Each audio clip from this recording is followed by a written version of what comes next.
Did you know that St. Luke's University Health Network, based in the Lehigh Valley, Pennsylvania, has been recognized by the U.S. government as the highest performing health system in the United States for quality? You heard right. St. Luke's #1 recognition affirms our status as the top leader among the most respected healthcare providers in the nation, including Houston Methodist and the Mayo Clinic. To state it simply, if you want to receive the best care when you go to a hospital, come to St. Luke's. Listen, all you New Yorkers. Excuse me, taxi. Okay, we're looking around. This is the 77 WABC minicast. Here is the great Rich Lowry, editor-in-chief, National Review. Did you hear that unbelievable 40-minute conversation I had with President Trump yesterday? I didn't hear the entirety of the 40 minutes, but I heard some of it, and it was great. You asked the important questions. You guys obviously have a rapport, so it's fantastic. I didn't know, by the way, you're a McDonald's guy. Yeah, I like the Egg McMuffin with a hash brown and a small orange juice. It's not crazy big in calories. You know, I heard Greg Kelly talking about he lost 11 pounds, which I lost 11 pounds amazingly. We have a lot of similarities these days, me and Greg Kelly.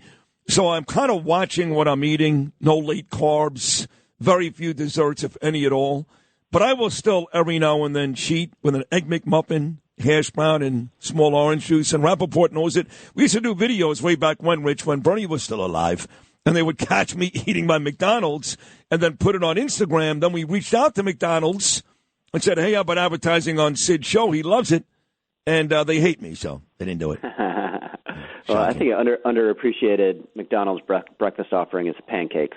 The thing is, you got to be eating in to eat those pancakes, but they're good. No, they are good. They are good. So, big McDonald's fans on the show this morning. So we'll see if Rappaport, he is going to do it eventually. I think he will. Everybody's running for mayor. You know, look, this guy's doing such a horrendous job. He comes out yesterday with this new $125 billion budget. He's bragging that he closed the gap, right? Just a couple of weeks ago, he's talking about property tax increases. He's talking about second home tax increases. And this governor, she's a complete waste of time. She found $8 billion. The state's broke. The city's broke. But Hochul found $8 billion over 2 years to help this Mensa mayor out. In the meantime, between the two of them, they're destroying this place. Yep. He's not just a socialist. He's not a serious person. So those are not good combinations. Even if he were a conservative, I think he's completely light. He's never done anything in his life and wouldn't be capable of running the city. So, and they add communism on top of that. It's not a good combination. It's not very good. Let me get to this China trip. He's there now, and of course, Trump is set to meet with President Xi tomorrow. And the question is, was this about Iran or about business? And at least with me yesterday and in many interviews since, President Trump is making it sound like business. I mean, look, folks, he's taking 17 CEOs to China. Some big names you recognize: Larry Fink, Tim Cook from Apple, Elon Musk, Kelly Ortberg from Boeing. Just 4 of the 17 names. So, you know, will he bring up to China, to Xi, that, hey, whose side are you on if you're really supplying weapons for the Iranians? Whose side are you on? You want us to make sure you get your oil. You better be nice to us. I'm sure that will come up at some point, but he's kind of bending over backwards to make it seem like this is about business more than Iran. What do you think?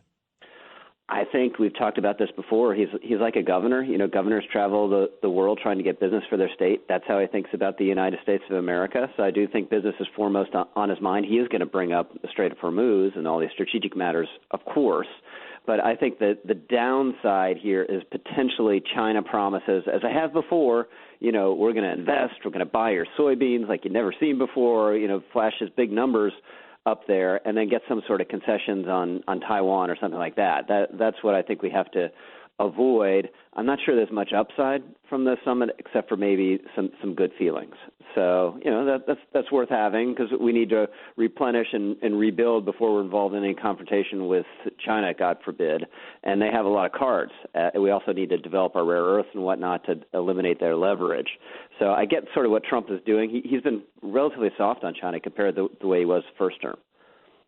Yeah, he has. And I have those conversations with Gordon Chang, and Trump actually called out Gordon Chang a couple of weeks ago. I heard that the other day on your show, yeah.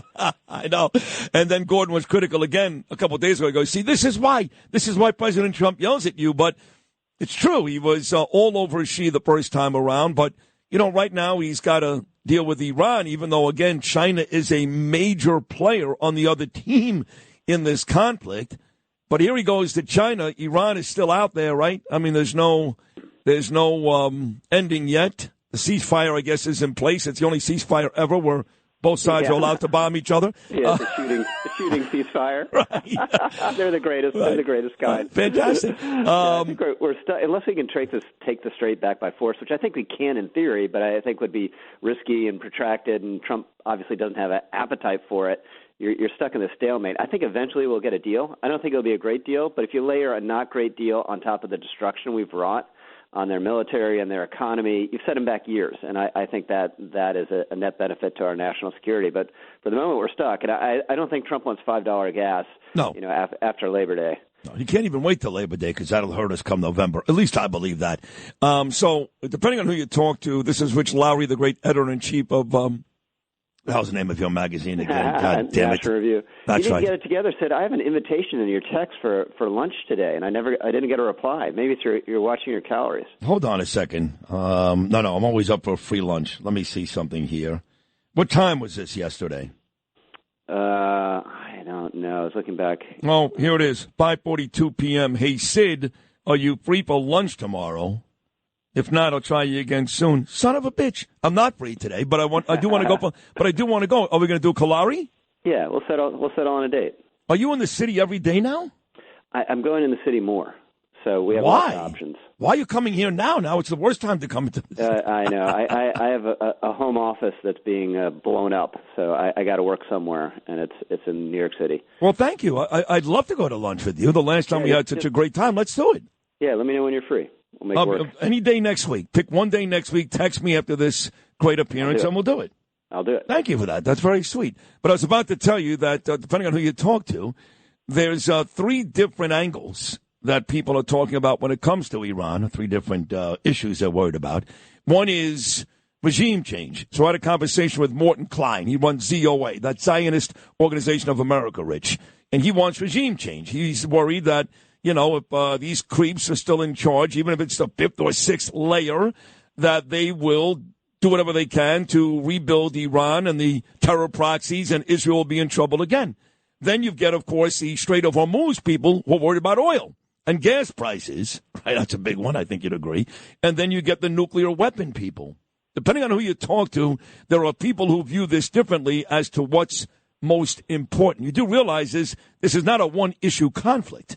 No, of course. Well, if you get regime change, though, you take care of everything, presumably. But how can we do that, right? So that's the problem. I don't think we have the power to force regime change on any schedule that's predictable or that we can directly influence. So maybe there'll be regime change a year from now, but I don't think we're doing it militarily, which we demonstrated here over the last couple months. I think you want as much of the nuclear concessions as you can get. I think if you get them to say they're going to stop enriching and in some verifiable way for 10 or 15 years, that's great. Who knows what the world's going to look like 10 or 15 years from now. But you got to get the strait reopened, and I'm afraid they're not going. I'm afraid they're going to still have some form of control over the strait, even if it's open. But you got to get it going again. It's a debacle and kind of an embarrassment. One more for you, because you're so great at predicting this stuff. I would ask you every week: Biden, Trump this one, Biden that one. You always got it right. So let me go back to me and Trump yesterday. And you got to run here shortly. This is cut 13, Lewis, talking about the potentials coming up for president in 2028. Trump and Sid, cut 13. What are we going to do when President Trump's not here anymore? But, I love Marco Rubio. That's a whole other discussion. But the Democrats, I'm hearing Kamala Harris. I'm hearing AOC. Let me say it again because you have to say it. These are not smart people, okay? Forgetting about the fact whether they're men, women, black, white, I don't care. They're not smart people. These are the people, whether it's Gavin Newsom or Buttigieg, these are the people that the Democrats are going to put out there in 2028. It's an embarrassment. Yeah, well, it's not good, and we do have a good bench. I will say we have a great bench. We have some great people, as you know, and we're doing great. The economy is going to be unbelievable as soon as this war ends. It already is. Hey, Sid, we just broke the record for the best stock market. 401ks are booming for people. And I think we're going to have – I had the best economy in history in my first 4 years, and I think this one's going to blow it. But I had to take a little excursion down to the beautiful country of Iran. I had to do a little excursion and get rid of the nuclear weapons. And by the way, you know, Khomeini's not there. Soleimani's not there any longer. All those, you know, what we had to do is incredible, but they have evil intentions. These people have evil intentions, and you can't let it happen. They cannot have a nuclear weapon. So, and people understand that. And if they did, they'd use it. They'd blow up all sorts of parts of the world. It could be us too. Could be. No, we're not going to let that happen. No, we're not. Yep. Not going to let that happen. But going back to the beginning of that conversation, talking about the potentials for 2028, I listed a bunch on that left side, and maybe I left out Shapiro out of Pennsylvania, maybe out of Kentucky, Brashear. He's getting some legwork here the last couple of weeks. But talking about benches, is it even close, Rich? Yeah, so there's no one on that other side that you look at and you're like, oh, I hope they don't run that person because he or she's going to be so formidable politically, right? It looks like a bunch of Lilliputians. Now we'll see. You know, people always look different after they win a nomination because that's a significant fight and you come out a victor. But this is the best thing Republicans have going for them at the moment. As a Democratic Party, its image is still in the toilet, and they seem to have no idea how to climb out.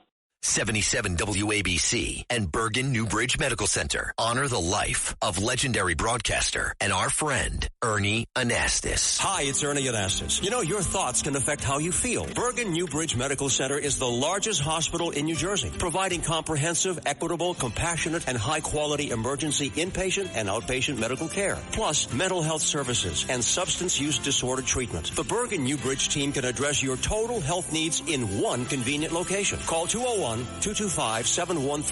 for an appointment or newbridgehealth.org.